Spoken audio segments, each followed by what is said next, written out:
Nobody demonstrates the importance of hard work in achieving success more than American author, activist, and lecturer Helen Keller. Born in Alabama in 1880, Helen was deaf and blind from a young age and had no way of communicating. With the help of her tutor, she was able to lead an extraordinary life. Her story has been told in books, movies, TV series, and even in a play on Broadway. At 19 months old, Helen was diagnosed with brain fever, what we now think must have been scarlet fever or meningitis. She survived the illness but lost her sight and hearing. In her early years, Helen got very angry and frustrated because she couldn't communicate. She smashed plates on the floor and even bit members of her family. In 1887, when Helen was 6 years old, her parents heard about the Perkins Institute for the Blind. The school sent Anne Sullivan to be Helen's tutor. Anne started to teach Helen the names of objects using fingerspelling. She spelled out the names in Helen's hand using a different symbol for each letter. But at first, Helen did not understand what Anne was trying to teach her, and she continued to get angry and frustrated.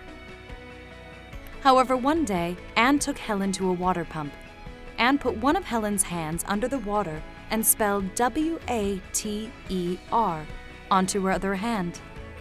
For the first time, Helen made the connection between objects and the letters Anne spelled into her hand. Helen learned 30 words that day and progressed very quickly after that. With Anne's help, Helen continued her education.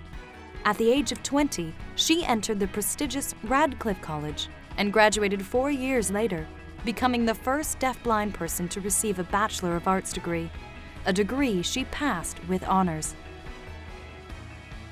Helen never stopped challenging herself. She learned to write, and she struggled for 25 years to learn to speak so that she could communicate with people better. She became a world-famous author and lecturer, and worked to make life better for blind and deaf-blind people.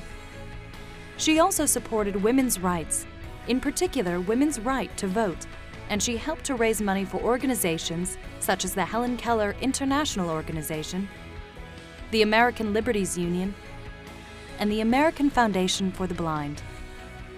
In 1964, Helen received the highest award in the USA, the Presidential Medal of Freedom.